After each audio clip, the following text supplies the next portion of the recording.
Hi guys, today we're going to be working on solving systems of equations algebraically again.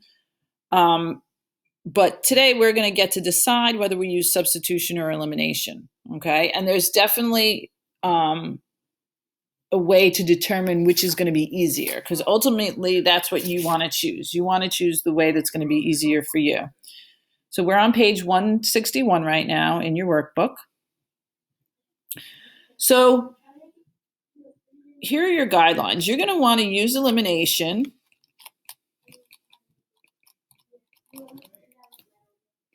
if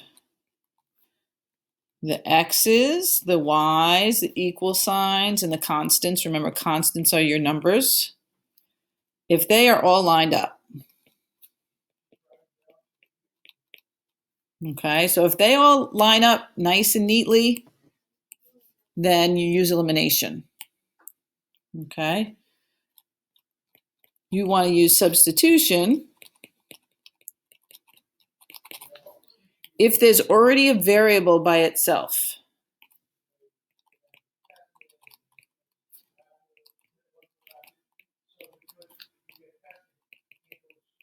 Okay, like if one of the equations was an x equals or a y equals, that would be a good opportunity to use substitution.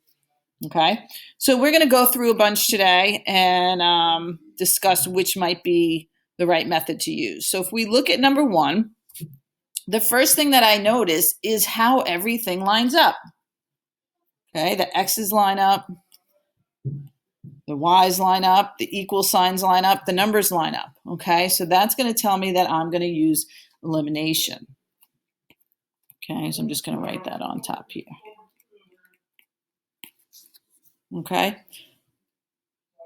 Now I would like you to stop the video and try to use the method of elimination to solve this equation. Okay, remember when we use elimination, what we want is one variable to eliminate. And the way that happens is if you are able to get a variable that has the same coefficients but different signs. Okay, so that when you add them together, they cancel.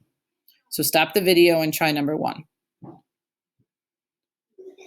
Okay, so I decided to eliminate the x's because the coefficients on the x's are smaller. Okay, and there's no easy way. I can't really get the 2 to be a 5 or the 3 to be a 5. So what I'm going to do is I'm going to have to multiply both equations. Okay, so I'm just realized I'm going to use a 5, multiply the top by 5 and the bottom by 2. Remember, I'm just kind of switching. I'm getting them from the coefficients on the x. And right now I've got 5 times 2x is 10x, 2 times 5x is 10x, so I'm going to need one of them to be negative. I'll just choose the top one. Oh, no, let me choose the bottom one. I'm going to choose the bottom one. Okay, so when I multiply those equations, I'll get 10x plus 15y equals 130. And I'll get negative 10x minus 10y equals negative 100. Okay, so when I add those together, I get 5y. Remember, the x is canceled. That was the whole purpose of this. Equals 30. And y equals 6. And then I'll have to substitute back into one of the equations. I'll choose the first equation. 2x plus 3y equals 26. And I'll substitute the 6 in for the y. 3 times 6 is 18. Subtract 18 from both sides. And I get 2x equals 26 minus 18 is 8. Divide by 2. And x equals 4. Okay, remember you can check in GeoGebra by typing both equations into GeoGebra. I'm only going to do it for this one, just to remind you. You should do it for the others when you're working on them. 2x plus 3y equals 26. And 5x plus 5y equals 50. And I look at my intersection point, it's 4, 6. X equals 4, y equals 6. And that's what I got. All right, let's look at number 3. Number 3, I immediately noticed that, well, everything does line up. The x's line up, the equal signs line up, constants, and the y's. So you could use elimination, but I also noticed that x is by itself in the second equation. So I think it's going to be easier to use substitution for this one. So that's what I'm going to use. So I want to see if you can use substitution by substituting. Remember what we're going to do. Since x equals 10 minus y, I'm going to substitute that in for the x in this equation to make a new equation. Okay, so stop the video, give that a try.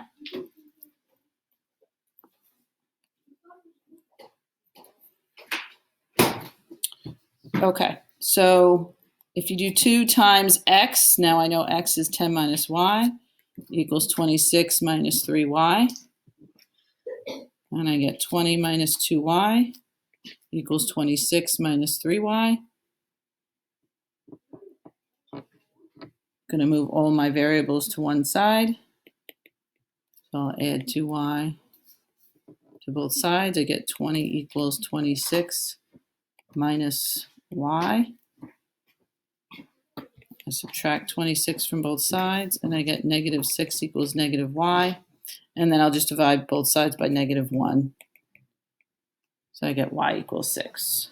Okay, then to solve for x, I'm going to plug into the second equation because that's the one where x is by itself. X is 10 minus y. So if x is 10 minus 6, x equals 4. Oh, look, we got the same solution as the last problem.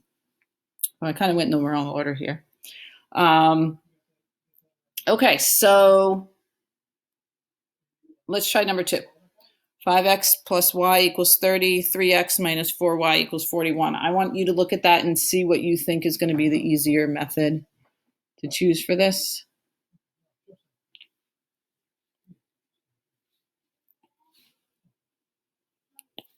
Okay, hopefully you see that everything lines up really nicely. X's, Y's, equal signs, constants. So it'll definitely be easier to use elimination. I don't have a variable by itself, so substitution won't be easy here. I want you to look to see, what do you think is easier to eliminate, x or y? One of the equations we'd have to multiply, one of the variables we'd have to multiply both equations by a number, but one of the variables we'd only need to multiply one equation.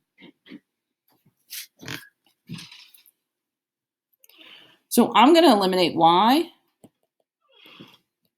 because if I eliminate y, I only have to multiply the top equation, okay? It's always easy to eliminate when you have a coefficient of 1, and that y has a coefficient of 1. So I'm going to make, we've got a negative 4y in the bottom, so I'm going to multiply by positive 4 to get a positive 4y in the top equation. So that'll give me 20x plus 4y equals 120. And then 3x minus 4y equals 41. When I add them together, the y's cancel. I get 23x equals 161. Divide both sides by 23. You'll probably have to use your calculator for this.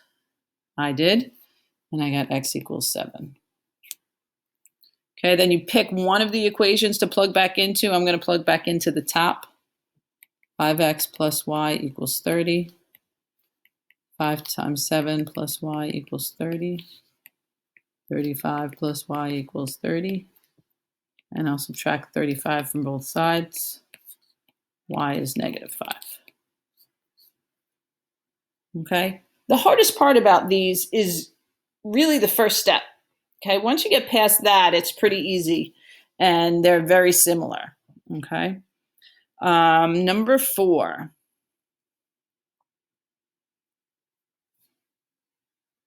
So number 4, because I have y by itself, I'm just going to cross out the number so it doesn't get in our way here.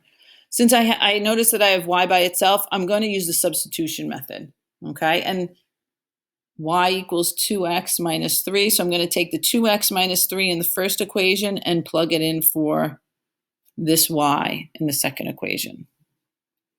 Okay, and that gives us the new equation, 2x minus 3 equals 3x minus 5. Okay, now I can solve this equation for x. So go ahead and finish solving this system. You can stop the video and turn it back on when you're done.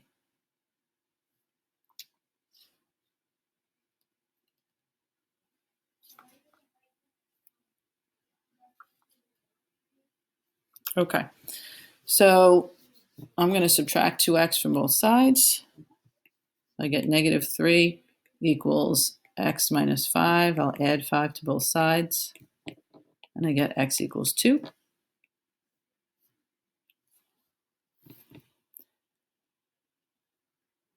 And then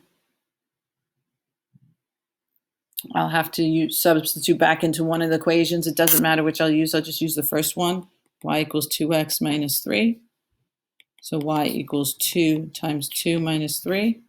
Y equals 4 minus 3. Y equals